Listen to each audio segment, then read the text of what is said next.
Halo, perkenalkan nama saya Delima Sylvia Sianturi dengan NIM 0518666049 dari UPBJJ Batam. Baik, di sini saya akan mengerjakan tugas 1, algoritma dan pemrograman. Untuk soal nomor pertama sudah saya kerjakan. Sekarang tinggal soal kedua, yaitu buatlah algoritma dalam bentuk flowchart dan VS Code kasus berikut. Pada sebuah perusahaan dengan 3 golongan karyawan, yaitu jika golongan A gaji 5 juta, jika golongan B gaji 6.500.000, jika golongan C gaji 9.500.000. Jika karyawan tersebut lembur, maka mereka dibayar per jam dengan ketentuan sebagai berikut. Jika karyawan lembur 1 jam, maka gaji lemburnya 30% dari gaji pokok. Jika karyawan lembur 2 jam, maka gaji lemburnya 32% dari gaji pokok.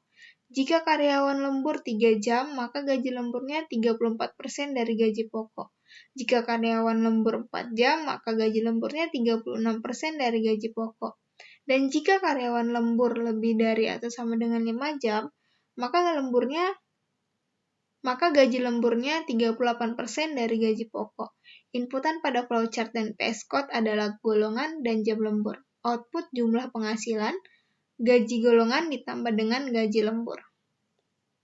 Oke, baik. Di sini pertama kita akan membuat flowchart. Dan untuk flowchart-nya sudah saya buat. Untuk mempersingkat waktu, saya hanya akan menjelaskan flowchart-nya. Yang pertama, kita akan memulai, lalu kita akan deklarasi variabel golongan tergantung pada golongan masing-masing.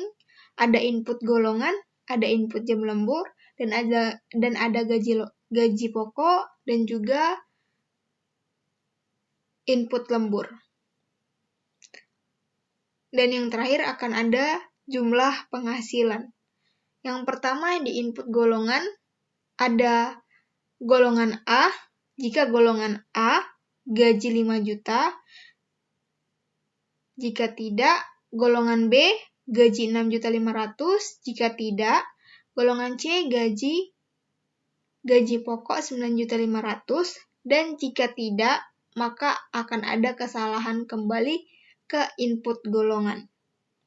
Dan untuk input jam lembur, di sini ada jika 1 jam, maka lembur dihitung 30% dari gaji pokok. Jika tidak, 2 jam, jika lembur 2 jam, maka 32% dari gaji pokok. Dan jika 3 jam, input lembur 34% dari gaji pokok. Dan jika 4 jam, input lembur 36% dari gaji pokok.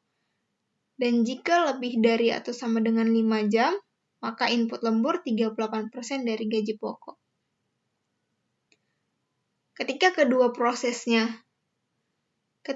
kedua inputan sudah selesai, maka proses selanjutnya adalah untuk menentukan hasil, yaitu input lembur dikali dengan gaji pokok. Lalu, proses akhirnya akan menghasilkan jumlah antara gaji pokok ditambah dengan gaji lembur. Lalu yang terakhir kita akan memanggil atau langsung melihat hasil dari gaji pokok ditambah dengan gaji lembur. Maka yang terakhir setelah outputnya selesai, yang terakhir adalah selesai. Itu tujuan flowchart. Tujuan flowchart ini menggambarkan algoritma untuk menghitung total penghasilan karyawan berdasarkan golongan A, B, C, dan jam lembur.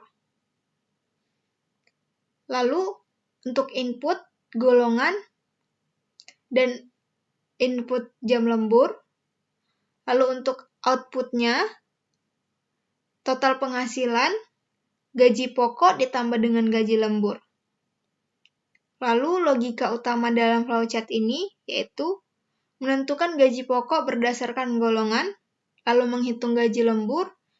Jika lembur jika lembur 1 jam dengan presentasi yang meningkat berdasarkan jam.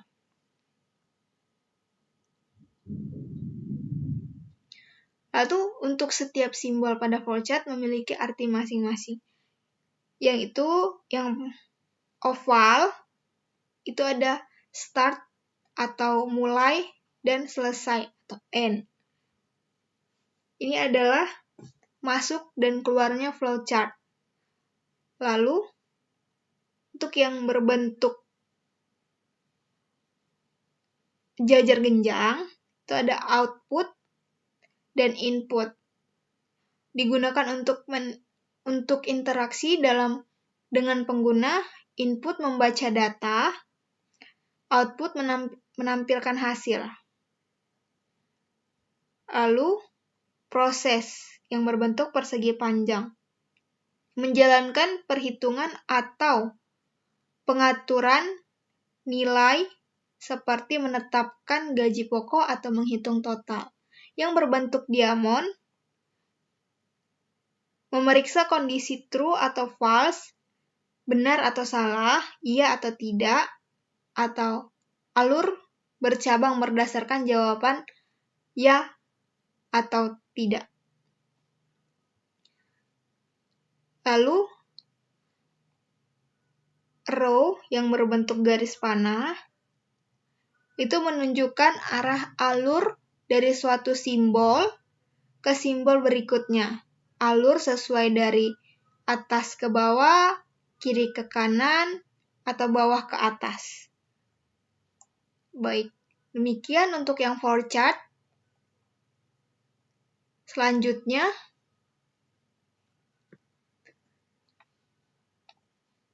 kita diminta untuk membuat inputan pada VS Code. Untuk VS Code, di sini saya menggunakan bahasa pemrograman Java dengan memakai Visual Code atau VS Code. Nah, yang pertama kita import, kita memanggil Java, lalu kita membuat kelas dengan gaji karyawan. Lalu kita akan menginput atau memasukkan golongan karyawan A, B, C, dan kemudian kita akan memasukkan jam lembur karyawan. Yang pertama, ini untuk golongan A, gaji pokok 5 juta. Jika golongan A gaji pokok 5 juta, lalu jika golongan B gaji pokok 6,5, 6.500.000, dan jika golongan C gaji pokok 9.500.000. Jika golongan salah, maka golongan tidak valid. Lalu yang berikutnya ada menentukan presentasi lembur. Yang pertama, jika lembur 1 jam, maka presentasi lembur 30% itu kita ganti dengan desimalnya 0,30. Lalu, dan jika lembur 2 jam, presentasi lembur 0,32. Dan jika lembur 3 jam, presentasi 0,34. Dan jika lembur 4 jam, presentasi 0,36. Dan jika jam lembur lebih dari atau sama dengan 5, maka presentasinya adalah 0,38. Untuk menghitung gaji lembur yaitu presentasi lembur dikali dengan gaji pokok dan jam lembur. Lalu total hasilnya adalah gaji pokok ditambah dengan gaji lembur. Lalu di sini kita akan memanggil hasilnya. Setelah semuanya selesai, kita akan menutup scanner untuk menghilangkan warning resort leak, yaitu input close. Di atas kita buat ini new screen, maka di akhir kita buat input close. Nah, di sini saya akan menjalankan hasilnya sebagai contoh. Kita akan run. Oke, sini ada dibilang masukkan golongan karyawan. Sini kita akan memilih antara A, B, atau C. Oke, di sini saya akan masukkan C. Lalu kita enter. Kita masukkan jumlah lembur. Di sini kita contoh ya. Di sini saya akan memasukkan jumlah lemburnya yaitu 5. Maka total penghasilannya ada 27 juta. Dan begitu selanjutnya untuk bisa melihat hasil dari gaji pokok ditambah dengan gaji lembur. Total penghasilannya. Baik, demikian tugas 1, algoritma dan pemrograman. Mohon maaf bila ada kesalahan atau kata dalam penyampaian tugas. Sekian dan terima kasih.